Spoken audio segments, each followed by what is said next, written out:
బీహార్లో మొదటి విడత అసెంబ్లీ ఎలక్షన్లు ప్రశాంతంగా ముగిశాయి. అక్కడక్కడ చెదురుమదురు సంఘటనలు తప్పితే ఎలాంటి అవాంతరాలు లేకుండా ఓటింగ్ ప్రక్రియ సాగింది. కాకుంటే పోలింగ్ 65% వరకే నమోదైంది. అధికార ప్రతిపక్ష కూటములు హోరాహోరీగా తలపడిన ఈ ఎలక్షన్లో బీహారీలు ఎవరికి పట్టం కడతారనేది దేశవ్యాప్తంగా చర్చనీయాంశంగా మారింది. చలికాలమాయే గరం కోట్లు నెత్తికి రుమాలు జుట్టుకొని ఓటేస్తానికి లైన్లు కట్టిండ్రు పద్ధతిగా. ఇయాల బీహార్లా 121 సీట్లకు ఓట్లు పడ్డాయి. 1300 మంది పోటీలుంటే అండ్ల 122 మంది అక్కలు. ఆడాడ ఈవీఎం మిషన్లు సతాయించినాయి. సీఎం నితీష్ సారు పొద్దుగాలనే ఏలికి ఇంకంటించుకొని మల్లోపారి మేమే పవర్లకు వస్తామన్నాడు. అమ్మ నాయనలతోటి కలిసొచ్చిండు. ఆర్జేడీ కాంగ్రెస్ గెలిస్తే కాబోయే సీఎం తేజస్వి యాదవ్ సారు.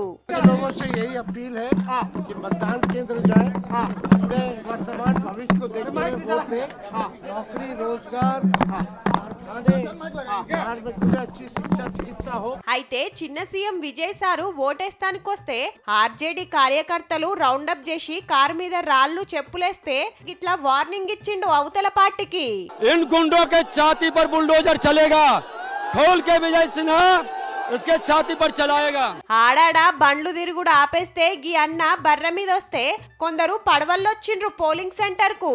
శాతగాని తల్లిని మోసుకొని వస్తే ఉత్తమ ఓటర్ అనిపించుకుండు ఓ కొడుకు. రోడ్లు మంచిగా లేవు, మాకేం సవలతులు లేవని కొందరు రానే రాలే. చిన్న గడబళ్ళు తప్పితే అంత నిమ్మలంగానే నడిచింది. ఇంకో దిక్కు రెండో మలక ఓట్లున్న ఏరియాల ప్రచారం చేస్తూనే ఉన్నాడు ప్రధానమంత్రి మోడీ సారు. कांग्रेस के जो नामदार है वो बिहार आकर छठी मैया की पूजा को ड्रामा बताते हैं, ड्रामा. మంగళవారం నాడు ఇంకో 122 సీట్లకు ఓట్లు. దాంతోటి మొత్తం 243 మంది ఎమ్మెల్యేలను ఎన్నుకునే కార్యం ఒడుస్తది.